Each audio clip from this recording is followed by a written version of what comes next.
Hello everyone, welcome back to my channel. ಎಲ್ಲರೂ ಹೇಗಿದ್ದೀರಾ? ಎಲ್ಲರೂ ಆರಾಮಾಗಿದ್ದೀರಾ ಅಂತ ತಿಳ್ಕೊಂಡಿದ್ದೀನಿ. ಎಷ್ಟೊಂದು ದಿನದಿಂದ ಯೂಟ್ಯೂಬ್ ವಿಡಿಯೋಸ್ನ ನಾನು ಅಪ್ಲೋಡ್ ಮಾಡ್ತಾ ಇರಲಿಲ್ಲ. ಎಲ್ಲೋಗಿದ್ದೀನಿ, ಏನ್ ಮಾಡ್ತಾ ಇದ್ದೀನಿ ಅಂತ ನೀವು ಅನ್ಕೊಂಡಿರ್ಬೋದು. ಈ ಎಲ್ಲಾ ಕ್ವಶನ್ಗಳು ಕೂಡ ಇವತ್ತಿನ ವಿಡಿಯೋದಲ್ಲಿ ನಾನು ಆನ್ಸರ್ ಮಾಡ್ತಾ ಇದ್ದೀನಿ. ಯೂಟ್ಯೂಬ್ ನಲ್ಲಿ ನನ್ನ ಲಾಸ್ಟ್ ವಿಡಿಯೋ ಬಂದು ನಮ್ಮ ಐಸ್ಲ್ಯಾಂಡ್ ಟ್ರಾವೆಲ್ ಜರ್ನಿ ವಿಡಿಯೋಸ್ನ ಅಪ್ಲೋಡ್ ಮಾಡ್ತಾ ಇದ್ದೆ. ಅದಾದ್ಮೇಲೆ ನಾನು ಯಾವ್ದು ವಿಡಿಯೋಸ್ನ ಅಪ್ಲೋಡ್ ಮಾಡಲಿಲ್ಲ. ಮೋಸ್ಟ್ಲಿ ನಾನು ಸೆಪ್ಟೆಂಬರ್ ನಲ್ಲಿ ಲಾಸ್ಟ್ ವಿಡಿಯೋಸ್ ಅಪ್ಲೋಡ್ ಮಾಡಿದ್ದು. ನಾವು ಆಕ್ಚುಲಿ ಅಕ್ಟೋಬರ್ ನಲ್ಲಿ ಇಂಡಿಯಾಗೆ ಟ್ರಾವೆಲ್ ಮಾಡಿದ್ವಿ. ನಾವು 3 months ಇಂಡಿಯಾದಲ್ಲಿ ಹಾಲಿಡೇ ಸ್ಪೆಂಡ್ ಮಾಡಿದ್ವಿ. ಏನಿದು 3 months ಲಾಂಗ್ ಹಾಲಿಡೇ ಇಂಡಿಯಾದಲ್ಲಿ ಸ್ಪೆಂಡ್ ಮಾಡಿದ್ವಿ ಅಂತ ಅನ್ಕೋತಾ ಇದ್ದೀರಾ? ಆಯುಷ್ಗೆ ಇಲ್ಲಿನ ಸ್ಕೂಲ್ ನಲ್ಲಿ 5 year ಆದ್ಮೇಲೆ ನಾವು ಯಾವಾಗಂದ್ರೆ ಅವಾಗ ಹಾಲಿಡೇಸ್ ನ ತಗೊಳಕ್ಕಾಗಲ್ಲ. ಅಂದ್ರೆ ಸ್ಕೂಲ್ ನಲ್ಲಿ ಯಾವಾಗ ಹಾಲಿಡೇಸ್ ಕೊಡ್ತಾರೋ ಅವಾಗಲೇ ನಾವು ಹಾಲಿಡೇಸ್ ನ ತಗೋಬಹುದು. ಹಾಗಾಗಿ ನಾವು ಅವನ್ಗೆ 5 years ಆಗೋಕ್ಕಿಂತ ಮುಂಚೆ ಒಂದು ಲಾಂಗ್ ಹಾಲಿಡೇ ಇಂಡಿಯಾದಲ್ಲಿ ಸ್ಪೆಂಡ್ ಮಾಡೋಣ ಅಂತ ಅಂದ್ಬಿಟ್ಟು ಈ ಸರಿ ಒಂದು ಲಾಂಗ್ ಹಾಲಿಡೇನ ಇಂಡಿಯಾದಲ್ಲಿ ಪ್ಲಾನ್ ಮಾಡ್ಕೊಂಡ್ವಿ. ಅದರಲ್ಲೂ ನಾವು ಇಂಡಿಯಾಗೆ ಈ ಸರಿ ಒಂದು ಸರ್ಪ್ರೈಸ್ ವಿಸಿಟ್ ನ ಪ್ಲಾನ್ ಮಾಡ್ಕೊಂಡ್ವಿ. ನಾವು ಮನೆಯಲ್ಲಿ ಯಾರಿಗೂ ಕೂಡ ಹೇಳಿರಲಿಲ್ಲ, ಹಾಗೇನೆ ಇಂಡಿಯಾಗೆ ನಾವು ವಿಸಿಟ್ ಮಾಡಿದ್ವಿ. ಈ ಸರಿ ಅಂತೂ ನಮ್ಗೆ ತುಂಬಾನೇ ಖುಷಿ ಅಂತ ಅನಿಸ್ತು. ನಮ್ಮ ಮನೆಯವರು ನಮ್ಮ ಎಲ್ಲಾರನ್ನು ನೋಡಿ ತುಂಬಾನೇ ಸರ್ಪ್ರೈಸ್ ಆದ್ರು. ಅದರಲ್ಲೂ ನಾವು 3 months ಲಾಂಗ್ ವೆಕೇಶನ್ ಅಲ್ಲಿ ಇರ್ತೀವಿ ಅಂತ ಎಲ್ಲರಿಗೂ ಕೂಡ ತುಂಬಾನೇ ಖುಷಿ ಅಂತ ಅನಿಸ್ತು. ಈ ಒಂದು 3 months ಲಾಂಗ್ ವೆಕೇಶನ್ ಟೈಮ್ ಅಲ್ಲಿ ನಾವ್ ಏನೇನ್ ಮಾಡಿದ್ವಿ ಅಂತ ಹೇಳಿದ್ರೆ, ನಾನು ಆಕ್ಚುಲಿ ನನ್ನ ಕೆರಿಯರ್ಗೋಸ್ಕರ ನಾನು ಒಂದು ಕೋರ್ಸ್ ಎಲ್ಲದನ್ನು ಕೂಡ ಪ್ಲಾನ್ ಮಾಡ್ಕೊಂಡಿದ್ದೆ. ಸೊ ಈ ಎಲ್ಲಾ ಕೋರ್ಸ್ ನಾನು ಈ 3 months ಅಲ್ಲಿ ಕಂಪ್ಲೀಟ್ ಮಾಡ್ಕೊಂಡೆ. ಏನಿದು ಕೋರ್ಸ್ ಮಾಡಿದೆ ಇಂಡಿಯಾದಲ್ಲಿ ಅಂತ ಅನ್ಕೋತಾ ಇದ್ದೀರಾ? ನನ್ನ ಪ್ರೀವಿಯಸ್ ವ್ಲಾಗ್ಸ್ ಅಲ್ಲಿ ನಾನು ನನ್ನ ಕೆರಿಯರ್ ಬಗ್ಗೆ ಹೇಳಿದ್ದೆ. ನಾನು ಮುಂಚೆ ಒಂದು IT ಪ್ರೊಫೆಷನ್ ಅಲ್ಲಿ ಇದ್ದೆ. ನಾನು ಎಂಬೆಡೆಡ್ ಸಾಫ್ಟ್ವೇರ್ ಇಂಜಿನಿಯರ್ ಆಗಿದ್ದೆ ಅಂತ. ಸೊ ಈ ಒಂದು ಜಾಬ್ ಇಂದ ನಾನು ಸಡನ್ ಆಗಿ ಒಂದು ಬೇರೆ ಕೆರಿಯರ್ ನ ಚೂಸ್ ಮಾಡ್ಬೇಕಾದ್ರೆ ನಾನು ಯಾವ ಕೆರಿಯರ್ ನ ಚೂಸ್ ಮಾಡ್ಬೋದು ಅಂತ ತುಂಬಾನೇ ಯೋಚನೆ ಮಾಡ್ತಾ ಇದ್ದೆ. ನನ್ಗೆ ಒಂದು ಕ್ರಿಯೇಟಿವ್ ಆಗಿ ಇರುವಂತ ಒಂದು ಜಾಬ್ ಬೇಕು ಅಂತ ಅನ್ಕೋತಿದ್ದೆ. ಅದ್ರಲ್ಲೂ ನನ್ಗೆ ಜಾಸ್ತಿ ಟೈಮ್ ನಾನು ಫ್ಯಾಮಿಲಿ ಅಂಡ್ ಕಿಡ್ಸ್ ಜೊತೆ ಸ್ಪೆಂಡ್ ಮಾಡ್ಬೋದು ಅಂತ. ಅದಕ್ಕೆ ನಾನು ಬೆಸ್ಟ್ ಅಂತಂದ್ರೆ ನಾನು ಒಂದು ಫೋಟೋಗ್ರಫಿ ಒಂದು ಕೆರಿಯರ್ ನ ಚೂಸ್ ಮಾಡ್ಕೊಂಡೆ. ಹೌದು, ಇದೇನಿದು ಸಡನ್ ಆಗಿ IT ಪ್ರೊಫೆಷನ್ ಇಂದ ಫೋಟೋಗ್ರಫಿ ಅಂತ ನೀವು ಅನ್ಕೊಂತಾ ಇರ್ಬೋದು. ನನ್ಗೆ ಮುಂಚೆಯಿಂದನೂ ಫೋಟೋಗ್ರಫಿ ಅಂದ್ರೆ ನನಗೂ ಗಣೇಶ್ಗೂ ಕೂಡ ತುಂಬಾನೇ ಇಂಟ್ರೆಸ್ಟ್ ಇತ್ತು. ಈ ಫೀಲ್ಡ್ ಅಲ್ಲಂತೂ ಕ್ರಿಯೇಟಿವ್ನೆಸ್ಗೆ ಎಂಡ್ಲೆಸ್ ಆಪ್ಷನ್ ಇದೆ. ಅದಕ್ಕೋಸ್ಕರ ಫಸ್ಟ್ ನಾವು ಇದನ್ನ ಚೂಸ್ ಮಾಡಿದ್ವಿ. ಹಾಗೆ ನಾವು ಎಷ್ಟೊಂದ್ ಸರಿ ಟ್ರಾವೆಲ್ ಮಾಡ್ತಾ ಇರ್ತೀವಿ. ಈ ಟೈಮಲ್ಲಿ ಕೂಡ ಒಳ್ಳೆ ಫೋಟೋಗ್ರಫಿ ಮಾಡ್ಬೋದು, ಅದನ್ನ ನಾನು ಲರ್ನ್ ಮಾಡ್ಬೇಕು ಅಂತ ನಮ್ಮಿಬ್ರಿಗೂ ಕೂಡ ತುಂಬಾನೇ ಇಷ್ಟ ಇತ್ತು. ಇದು ಒಂದು ಫಸ್ಟ್ ಪಾಯಿಂಟ್. ಆದ್ರೆ ಸೆಕೆಂಡ್ ಪಾಯಿಂಟ್ ಬಂದು, ನಾನು ಆಯುಷ್ಗೆ ನ್ಯೂ ಬಾರ್ನ್ ಫೋಟೋಗ್ರಫಿ ಮಾಡಿಸ್ದಾಗಂತೂ ನನಗೆ ತುಂಬಾನೇ ಇಷ್ಟ ಆಗಿತ್ತು. ಎಷ್ಟು ಚೆನ್ನಾಗಿದೆ ಅಲ್ವಾ ಈ ಒಂದು ಫೀಲ್ಡ್ ಅಂತ ಅನಿಸ್ತಾ ಇತ್ತು. ಹಾಗೇನೆ ನನ್ನ ಪ್ರೀವಿಯಸ್ ಬ್ಲಾಗ್ ಅಲ್ಲಿ ನೀವು ನೋಡಿರ್ಬೋದು, ನನ್ನ ಫ್ರೆಂಡ್ ಒಬ್ಬರಿಗೆ ನಾನು ಮೆಟರ್ನಿಟಿ ಶೂಟ್ ಮಾಡ್ಕೊಟ್ಟೆ. ನಾನು ಜಸ್ಟ್ ನನ್ನ ಐಫೋನ್ ಮೊಬೈಲ್ ಅಲ್ಲೇ ನಾನು ಶೂಟ್ ಮಾಡ್ಕೊಟ್ಟೆ. ಅವ್ರಿಗೆ ತುಂಬಾನೇ ಇಷ್ಟ ಆಯ್ತು. ತುಂಬಾ ಚೆನ್ನಾಗಿ ಫೋಟೋಸ್ ಬಂದಿದೆ ಅಂತ ಹೇಳ್ತಾ ಇದ್ರು. ಸೊ ಈ ಒಂದು ಸಿಚುವೇಶನ್ ಅಲ್ಲಿ ನನಗೆ ನಾನು ಇದನ್ನ ಟ್ರೈ ಮಾಡ್ಬೋದಲ್ವಾ ಕೆರಿಯರ್ ಆಗಿ ಅಂತ ನನಗನ್ನಿಸ್ತು. ಸೊ ಅದಕ್ಕೆ ಒಂದು ಬೆಸ್ಟ್ ಟೈಮ್ ಅಂತಂದ್ರೆ ನಾವು ಇಂಡಿಯಾದಲ್ಲಿ ಏನು ಈ 3 months ನಾವು ಲಾಂಗ್ ವೆಕೇಶನ್ ಅಲ್ಲಿ ಇದ್ವಿ. ಸೊ ಈ ಟೈಮಲ್ಲಿ ನಾನು ಏನಾದ್ರು ಕೋರ್ಸಸ್ ಮಾಡ್ಕೊಂಡ್ರೆ ಸರಿ ಹೋಗುತ್ತೆ ಅಂತ ಅಂದ್ಬಿಟ್ಟು ನಾವು ಈ ಟೈಮಲ್ಲಿ ಪ್ಲಾನ್ ಮಾಡ್ಕೊಂಡ್ವಿ. ಹಾಗೇನೆ ಥರ್ಡ್ ಪಾಯಿಂಟ್ ಬಂದು, ನಮ್ಮ ಮನೆ ಬೇಸ್ಮೆಂಟ್ ನಲ್ಲಿ ಗ್ಯಾರೇಜ್ ಒಂದು ಎಂಟಿ ಸ್ಪೇಸ್ ಇತ್ತು. ಸೊ ಈ ಒಂದು ಸ್ಪೇಸ್ ನ ಯೂಸ್ ಮಾಡ್ಕೊಂಡು ಕೂಡ ನಾವು ನಮ್ಮ ಬಿಸ್ನೆಸ್ ನ ಸ್ಟಾರ್ಟ್ ಮಾಡ್ಬೋದು ಅಂತ ಅನಿಸ್ತು. ಈ ಎಲ್ಲಾ ಪಾಯಿಂಟ್ಸ್ ನು ಸೇರಿ ನಾನು ಫೈನಲಿ ಫೋಟೋಗ್ರಫಿ ಕೆರಿಯರ್ ನ ಚೂಸ್ ಮಾಡ್ಕೊಂಡಿದೀನಿ. ಬರೀ ಚೂಸ್ ಮಾಡ್ಕೊಂಡ್ರೆ ಅಷ್ಟೇ ಸಾಕಾಗಲ್ಲ ಅಲ್ವಾ? ಇದ್ರ ಹಿಂದೆ ಎಷ್ಟೊಂದು ಪ್ರಿಪರೇಷನ್ಸ್ ಇರುತ್ತೆ, ಪ್ಲಾನಿಂಗ್ ಇರುತ್ತೆ. ಹಾಗೇನೆ ಇದಕ್ಕೆ ನಾವು ಸರಿಯಾದಂತ ಕೋರ್ಸಸ್ ಮಾಡ್ಬೇಕು. ಹಾಗೇನೆ ಇನ್ವೆಸ್ಟ್ಮೆಂಟ್ ಕೂಡ ತುಂಬಾನೇ ಇರುತ್ತೆ. ಸೊ ಎಲ್ಲದಕ್ಕೂ ಕೂಡ ತುಂಬಾನೇ ಟೈಮ್ ಬೇಕಾಗಿತ್ತು. ಅದಕ್ಕೋಸ್ಕರ ನಾನು ಯೂಟ್ಯೂಬ್ ವಿಡಿಯೋಸ್ ನ ಸ್ವಲ್ಪ ದಿನ ಸ್ಟಾಪ್ ಮಾಡಿ ನಾನು ಇದ್ರ ಕಡೆ ಕಾನ್ಸಂಟ್ರೇಟ್ ಮಾಡ್ತಾ ಇದ್ದೆ. ನಾನು ಎಲ್ಲಿ ಕೋರ್ಸ್ ಮಾಡಿದೆ ಅದೆಲ್ಲದನ್ನು ಕೂಡ ಡೀಟೇಲ್ಸ್ ನ ನಿಮ್ ಜೊತೆ ಶೇರ್ ಮಾಡ್ತೀನಿ. ಹಾಗೇನೆ ಈ ಕೋರ್ಸಸ್ ಎಲ್ಲ ಹೇಗಿತ್ತು ಅಂತ ಕೂಡ ನನ್ನ ಎಕ್ಸ್ಪೀರಿಯನ್ಸ್ ಕೂಡ ಶೇರ್ ಮಾಡ್ತೀನಿ. ನಾನು ಬ್ಯಾಂಗ್ಳೂರ್ಗೆ ವಿಸಿಟ್ ಮಾಡಿದಂತ ಟೈಮ್ ನಲ್ಲಿ ಜಸ್ಟ್ ಒಂದು ಫೋಟೋಗ್ರಫಿ ಕೋರ್ಸ್ ಅಷ್ಟೇನೆ ಅಲ್ಲ, ಇದ್ರ ಜೊತೆ ನಾನು ಮೇಕಪ್ ಕೋರ್ಸ್ ಕೂಡ ಮಾಡಿದೆ. ಯಾಕೆ ಮೇಕಪ್ ಕೋರ್ಸ್ ಅಂತ ಅನ್ಕೋತಾ ಇದ್ದೀರಾ? ನನಗೆ ಮುಂಚೆಯಿಂದನೂ ಕೂಡ ಮೇಕಪ್ ಅಂದ್ರೆ ತುಂಬಾನೇ ಇಷ್ಟ. ನಿಮ್ಗೂ ಕೂಡ ಗೊತ್ತಿರುತ್ತೆ, ನನ್ನ ವಿಡಿಯೋಗಳಲ್ಲೂ ಕೂಡ ಎಷ್ಟೊಂದ್ಸರಿ ತೋರಿಸ್ತಾ ಇರ್ತೀನಿ. ನಾನು ಆಗ್ಲೇ ಹೇಳಿದಾಗೆ ಫೋಟೋಗ್ರಫಿ ನನ್ನ ಕೆರಿಯರ್ ಆಗಿ ಚೂಸ್ ಮಾಡಿದೀನಿ ಅಂತ ಹೇಳ್ದೆ ಅಲ್ವಾ?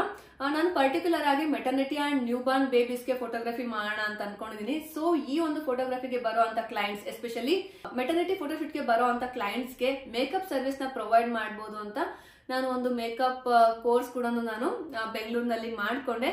ಸೊ ನಾನು ಮುಂಚೆನೆ ಮೇಕಪ್ ನನಗೆ ಬರ್ತಾ ಇತ್ತು, ಬಟ್ ಆದ್ರೂ ಒಂದು ಪ್ರೊಫೆಷನಲ್ ಟಚ್ ಇರ್ಲಿ ಅಂತ ನಾನು ಕೋರ್ಸ್ ಒಂದನ್ನ ಎಕ್ಸ್ಟ್ರಾ ಮಾಡ್ಕೊಂಡೆ. ನಾನು ಎಲ್ಲಿ ಮೇಕಪ್ ಕೋರ್ಸ್ ನ ಮಾಡಿದೆ ಅಂತ ಅದ್ರ ಡೀಟೇಲ್ಸ್ ಕೂಡ ಕೆಳಗಡೆ ಮೆನ್ಷನ್ ಮಾಡ್ತೀನಿ. ಬರೀ ಇದೆರಡನೇ ಕೋರ್ಸ್ ಅಲ್ಲ, ಇದ್ರ ಜೊತೆ ನಾನು ಕೇಕ್ ಬೇಕಿಂಗ್ ಕೂಡ ಕೋರ್ಸ್ ಮಾಡ್ಕೊಂಡೆ. ಇದೇನಿದು ಫೋಟೋಗ್ರಫಿ ಹಾಗೆ ಮೇಕಪ್, ಅದ್ರ ಜೊತೆಗೆ ಈಗ ಬೇಕಿಂಗ್ ಅಂತ ಹೇಳ್ತಾ ಇದೀನಿ ಅಂತ ಬೇಕಿಂಗ್ ಬಂದು ಯಾವುದೇ ಒಂದು ಬಿಸ್ನೆಸ್ ಸರ್ವಿಸ್ಗೋಸ್ಕರ ಅಲ್ಲ, ಬೇಕಿಂಗ್ ಬಂದು ನಮ್ಮ ಪರ್ಸನಲ್ ಯೂಸೇಜ್ಗೆ ಅಷ್ಟೇ. ಇಲ್ಲಿ ಎಸ್ಪೆಷಲಿ ನೆದರ್ಲ್ಯಾಂಡ್ಸ್ ಅಲ್ಲಿ ಇಂಡಿಯಾ ತರ ಅಲ್ಲ. ನಾವು ಒಂದು ಏನಾದ್ರು ಇವೆಂಟ್ ಇತ್ತು ಅಂದ್ರೆ ಬೇಕರಿಗೆ ಹೋಗ್ತೀವಿ, ಕೇಕ್ ತಗೊಂಡ್ ಬರ್ತೀವಿ, ಆ ತರ ಆಗಲ್ಲ. ನಾವು ಮುಂಚೆನೆ ಒಂದು 10-15 ಡೇಸ್ ಮುಂಚೆನೆ ಆರ್ಡರ್ ಕೊಡ್ಬೇಕಾಗುತ್ತೆ. ನಮ್ಗಂತೂ ಇಲ್ಲಿ ಎಷ್ಟೊಂದ್ಸರಿ ಕೇಕ್ ನಮ್ಗೆ ಕರೆಕ್ಟ್ ಆದಂತ ಟೈಮಲ್ಲಿ ಆರ್ಡರ್ ಕೊಡೋದಕ್ಕಾಗಲ್ಲ, ಅಥವಾ ಏನೇ ಒಂದು ಅಕೇಶನ್ ಇದ್ರು ತಕ್ಷಣ ಬೇಕು ಅಂದ್ರೆ ತಕ್ಷಣ ಸಿಗಲ್ಲ. ಅದಕ್ಕೋಸ್ಕರ ನಮ್ಗೆ ಒಂದು ಕೇಕ್ ಬೇಕಿಂಗ್ ಕೂಡ ಕಲ್ತ್ಕೊಂಡ್ರೆ ನಮ್ಮ ಮನೆ ಒಂದು ಪರ್ಪಸ್ಗೆ ಯೂಸ್ ಆಗುತ್ತೆ ಅಂದ್ಬಿಟ್ಟು ಕೇಕ್ ಬೇಕಿಂಗ್ ನ ಕಲ್ತ್ಕೊಂಡೆ. ಯಾಕೆ ಇಲ್ಲಿ ಮೆನ್ಷನ್ ಮಾಡ್ತಿದ್ದೀನಿ ಅಂದ್ರೆ ನನಗೆ ತುಂಬಾನೇ ಇಂಟ್ರೆಸ್ಟಿಂಗ್ ಅಂತ ಅನಿಸ್ತು. ನಾನು ಬೇಕಿಂಗ್ ಕ್ಲಾಸಸ್ ಹೋಗ್ಬೇಕಾದ್ರೆ ನನಗೆ ತುಂಬಾನೇ ಖುಷಿ ಕೊಡ್ತು. ನಾನು ತುಂಬಾನೇ ಎಂಜಾಯ್ ಮಾಡಿದೆ. ಅಲ್ಲೂ ಕೂಡ ಎಷ್ಟೊಂದು ಜನ ಕಾಂಟ್ಯಾಕ್ಟ್ ಸಿಕ್ತು, ಫ್ರೆಂಡ್ಸ್ ಆದ್ವಿ. ನನಗೆ ಮತ್ತೆ ಬಿಗಿನಿಂಗ್ ನಾನು ಕಾಲೇಜ್ ಸ್ಟೇಜ್ ಅಲ್ಲಿ ಏನು ಹೋಗ್ತಾ ಇದ್ವಿ ಕ್ಲಾಸಸ್ಗೆ, ಆ ತರ ಅನಿಸ್ತಾ ಇತ್ತು. ತುಂಬಾನೇ ಖುಷಿ ಅನ್ನಿಸ್ತು ಈ ತರ ಎಷ್ಟೊಂದು ಕೋರ್ಸಸ್ ನಾನು ಮಾಡಿದ್ದು. ಸೊ ಅದಕ್ಕೋಸ್ಕರ ನಾನು ಈ ಒಂದು ವೆಕೇಶನ್ ಅಲ್ಲಿ ಇದ್ದ ಟೈಮಲ್ಲೂ ತುಂಬಾನೇ ಬ್ಯುಸಿ ಇದ್ದೆ, ಯಾವುದೇ ಯೂಟ್ಯೂಬ್ ವಿಡಿಯೋಸ್ ಮಾಡಕ್ ಆಗ್ಲಿಲ್ಲ. ಅಗೇನ್ ಮತ್ತೆ ನಾವು ಇಂಡಿಯಾದಿಂದ ವಾಪಸ್ ನೆದರ್ಲ್ಯಾಂಡ್ಸಿಗೆ ಬಂದ್ಮೇಲೆ ಗೊತ್ತಲ್ವಾ, ಈಗ ಇಷ್ಟೊಂದೆಲ್ಲ ಕೋರ್ಸಸ್ ಮಾಡಿದ್ಮೇಲೆ ಒಂದು ಬಿಸ್ನೆಸ್ ಸ್ಟಾರ್ಟ್ ಮಾಡ್ಬೇಕು ಅಂತ ಅನ್ಕೊಂಡ್ಮೇಲೆ ಎಷ್ಟೊಂದು ನಮ್ಗೆ ಟೈಮ್ ಸ್ಪೆಂಡ್ ಮಾಡ್ಬೇಕಾಗತ್ತೆ ಅಂತ. ಅದ್ರಲ್ಲೂ ನಾವು ನಮ್ಮ ಗ್ಯಾರೇಜ್ ನ ನಾವು ಸ್ಟುಡಿಯೋ ಆಗಿ ಕನ್ವರ್ಟ್ ಮಾಡ್ತಾ ಇದ್ವಿ. ಈ ರಿನೋವೇಷನ್ ಪ್ರೋಸೆಸ್ ನ ತುಂಬಾನೇ ಜಾಸ್ತಿ ಇತ್ತು. ಫಸ್ಟ್ ಬಂದು ಕ್ಲೀನಿಂಗ್ ಮಾಡ್ಕೋಬೇಕಾಗಿತ್ತು. ಎಷ್ಟೊಂದು ಐಟಮ್ಸ್ ಎಲ್ಲ ಡಂಪ್ ಮಾಡಿದ್ವಿ, ಸ್ಟೋರೇಜ್ ತರ ಯೂಸ್ ಮಾಡ್ತಾ ಇದ್ವಿ ನಾವು ಗ್ಯಾರೇಜ್ ಅಲ್ಲಿ ವೇಸ್ಟ್ ಆಗಿ ಬಿದ್ದಿದಂತ ಎಲ್ಲಾ ವೇಸ್ಟ್ ಐಟಮ್ಸ್ ಕೂಡ ಕ್ಲೀನ್ ಮಾಡಿ ಡಂಪ್ ಯಾರ್ಡ್ ನಲ್ಲಿ ಡಂಪ್ ಮಾಡಿಸಿದ್ವಿ. ಇದಾದ್ಮೇಲೆ ಗ್ಯಾರೇಜ್ಗೆಲ್ಲ ಪೇಂಟ್ ಮಾಡಿಸಿದ್ವಿ. ಹಾಗೇನೆ ಗ್ಯಾರೇಜ್ ಅಂದ್ಮೇಲೆ ನಮ್ಗೆ ಅಲ್ಲಿ ಫ್ರಂಟ್ ಡೋರ್ ಬಂದು ರೋಲಿಂಗ್ ಟೈಪ್ ಇತ್ತು, ಆಟೋಮ್ಯಾಟಿಕ್ ಎಲೆಕ್ಟ್ರಿಕ್ ಕಂಟ್ರೋಲ್ಡ್ ಡೋರ್ ಇತ್ತು. ಸೊ ಇದನ್ನ ರೀಪ್ಲೇಸ್ ಮಾಡಿ ನಮ್ಗೆ ನಾರ್ಮಲ್ ಡೋರ್ ಆಗಿ ಬೇಕಿತ್ತು, ಅದನ್ನು ಕೂಡ ರೀಪ್ಲೇಸ್ ಮಾಡ್ಕೊಂಡ್ವಿ. ಇಲ್ಲಿ ಇಂಡಿಯಾ ತರ ನಮ್ಗೆ ಬೇಕು ಅಂದಿದ ತಕ್ಷಣನೇ ಹ್ಯಾಂಡಿಮ್ಯಾನ್ ಎಲ್ಲ ಸಿಕ್ಕಲ್ಲ, ತುಂಬಾನೇ ಟೈಮ್ ತಗೊಳುತ್ತೆ, ಜಾಸ್ತಿ ಪ್ರೊಸೆಸ್ ಆಗುತ್ತೆ. ಇಲ್ಲಿ ಅಪಾಯಿಂಟ್ಮೆಂಟ್ ಸಿಸ್ಟಮ್ ಇರುತ್ತೆ, ಅವ್ರು ಬಂದು ನೋಡ್ಬೇಕು, ಆಮೇಲೆ ಆರ್ಡರ್ ಕೊಡ್ಬೇಕು, ತುಂಬಾನೇ ಲಾಂಗ್ ಪ್ರೋಸೆಸ್. ಸೊ ಇದೆಲ್ಲದನ್ನು ಕೂಡ ತುಂಬಾನೇ ಹೆಕ್ಟಿಕ್ ಅಂತ ಅನಿಸ್ತಿತ್ತು ನಮ್ಗಂತೂ. ಸೊ ಇದ್ರ ಮಧ್ಯೆ ನಮ್ಗೆ ಎಲ್ಲಿ ಯೂಟ್ಯೂಬ್ ಮಾಡೋದಕ್ಕೆ ಟೈಮ್ ಆಗುತ್ತೆ ಹೇಳಿ. ಫೈನಲಿ ಎಷ್ಟೊಂದು ಸ್ಟ್ರೆಸ್ ಮಧ್ಯ, ಎಷ್ಟೊಂದು ಕೆಲಸಗಳ ಮಧ್ಯ ಇವಾಗ ಆರಾಮಾಗಿದೆ, ಕೆಲಸಗಳು ಮುಗ್ದಿದೆ, ನಮ್ಮ ಸ್ಟುಡಿಯೋ ಕೂಡ ಕಂಪ್ಲೀಟ್ ಆಗಿದೆ. ನಾವು ಈ ಸ್ಟುಡಿಯೋಗೆ ಬೇಕಾಗಿರೋಂತ ಪ್ರಾಪ್ಸ್ ಹಾಗೆ ಮೆಟರ್ನಿಟಿ ಗೌನ್ಸ್ ಇದೆಲ್ಲದನ್ನು ಕೂಡ ಇಂಡಿಯಾದಿಂದಾನೇ ಆರ್ಡರ್ ಮಾಡ್ಕೊಂಡ್ವಿ. ನಾವಂತೂ ಫೋಟೋಶೂಟ್ಗೆ ಅಂತ ಎಷ್ಟೊಂದು ಪ್ರಾಪ್ಸ್ ಅಂಡ್ ಐಟಮ್ಸ್ ಎಲ್ಲದನ್ನು ಕೂಡ ಆರ್ಡರ್ ಮಾಡಿದ್ವಿ. ಇದೆಲ್ಲದನ್ನು ಕೂಡ ನಿಮ್ಗೆ ಒಂದು ಸ್ಟುಡಿಯೋ ಟೂರ್ ಕೂಡ ಕೊಡ್ತೀನಿ, ನೀವು ಕೂಡ ನೋಡ್ಬೋದು. ಹಾಗೇನೆ ನೆದರ್ಲ್ಯಾಂಡ್ಸ್ ನಲ್ಲಿ ಇದ್ದು ಯಾರಾದ್ರೂ ಈ ವಿಡಿಯೋ ನೋಡ್ತಾ ಇದ್ರೆ ನೀವು ಕೂಡ ಮೆಟರ್ನಿಟಿ ಫೋಟೋಶೂಟ್ ಮಾಡಿಸ್ಬೇಕು ಅಂತಿದ್ರೆ, ಇಲ್ಲ ನ್ಯೂ ಬಾರ್ನ್ ಬೇಬಿ ಫೋಟೋಶೂಟ್ ಮಾಡಿಸ್ಬೇಕು ಅಂತಿದ್ರೆ, ಇಲ್ಲ ಫ್ಯಾಮಿಲಿ ಪೋರ್ಟ್ರೇಟ್ ಆಗ್ಲಿ ಆರ್ ಬೇಬಿ ಫೋಟೋಶೂಟ್ಸ್ ಆಗ್ಲಿ, ಈವನ್ ನೀವು ಔಟ್ಡೋರ್ ಫೋಟೋಶೂಟ್ ಮಾಡಿಸ್ಬೇಕು ಅಂದ್ರೂ ಕೂಡ ನೀವು ನಮ್ಮ ಹತ್ರ ಫೋಟೋ ಸರ್ವಿಸ್ ನ ತಗೊಳ್ಬಹುದು. ಯೂಟ್ಯೂಬ್ ವಿಡಿಯೋಸ್ ನ ಎಷ್ಟೊಂದ್ಸರಿ ನಾನು ಮತ್ತೆ ಸ್ಟಾರ್ಟ್ ಮಾಡ್ತೀನಿ, ಅಗೇನ್ ಸ್ಟಾರ್ಟ್ ಮಾಡ್ತೀನಿ. ಇವಾಗ ಮತ್ತೆ ಎಷ್ಟೊಂದ್ ದಿನ ಆದ್ಮೇಲೆ ನಾನು ಅಗೇನ್ ಸ್ಟಾರ್ಟ್ ಮಾಡ್ತಾ ಇದ್ದೀನಿ. ಹೇಗೆ ಕಂಟಿನ್ಯೂ ಮಾಡ್ತೀನ ಮತ್ತೆ ಅಂತ ಎಷ್ಟೊಂದ್ ಜನಕ್ಕೆ ಡೌಟ್ ಇರ್ಬೋದು. ನನ್ಗೇನು ಕೂಡ ಆಕ್ಚುಲಿ ಕ್ಲಾರಿಟಿ ಇಲ್ಲ. ಸದ್ಯಕ್ಕೆ ನಾನು ಸ್ವಲ್ಪ ದಿನ ಕಂಟಿನ್ಯೂ ಮಾಡೋಣ ಅಂತ ಅನ್ಕೊಂಡಿದೀನಿ. ಎರಡು ಕೆರಿಯರ್ನ ಹೇಗೆ ಬ್ಯಾಲೆನ್ಸ್ ಮಾಡೋದಕ್ಕಾಗುತ್ತೆ ಅಂತ ನೋಡ್ತೀನಿ. ಇವನ್ ನನ್ನ ಟ್ರಾವೆಲ್ ವಿಡಿಯೋಸ್ ಕೂಡ ಎಷ್ಟೊಂದಿದೆ. ಐಸ್ಲ್ಯಾಂಡ್ ಟ್ರಾವೆಲ್ ಮೆಮೊರೀಸ್ ಅಂತೂ ನನಗೆ ತುಂಬಾನೇ ಇಷ್ಟ. ಅದನ್ನ ನಾನು ಅರ್ಧದಲ್ಲೇ ನಿಲ್ಸಿದ್ದೀನಿ ಆ ವ್ಲಾಗ್ಸ್ ನ. ಅದನ್ನು ಕೂಡ ಕಂಟಿನ್ಯೂ ಮಾಡ್ಬೇಕು. ಅದ್ರ ಜೊತೆ ನಾವು ಇಂಡಿಯಾಗೆ ಏನು ಸರ್ಪ್ರೈಸಿಂಗ್ ಆಗಿ ವಿಸಿಟ್ ಮಾಡ್ತಿದ್ವಿ, ಈ ಟೈಮ್ ಅಲ್ಲಿ ನಮ್ಮ ಅತ್ತೆ ಮಾವ ಅವ್ರಿಗೆ ಇನ್ನೊಂದು ಸರ್ಪ್ರೈಸ್ ಕೂಡ ಕೊಟ್ವಿ.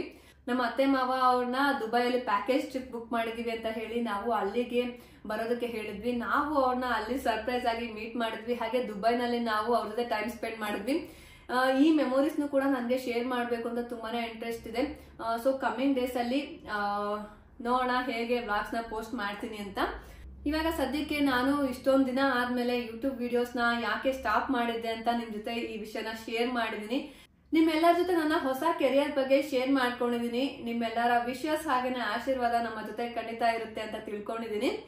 ಇಷ್ಟೆಲ್ಲ ನಮ್ಮ ಫೋಟೋ ಸ್ಟುಡಿಯೋ ಬಗ್ಗೆ ಡೀಟೇಲ್ಸ್ ಹಾಗೇನೆ ನಮ್ಮ ಫೋಟೋ ಸ್ಟುಡಿಯೋ ಟೂರ್ ಕೂಡ ನಿಮ್ ಜೊತೆ ಶೇರ್ ಮಾಡ್ತೀನಿ. ಅಲ್ಲಿವರೆಗೂ ಬಾಯ್ ಬಾಯ್.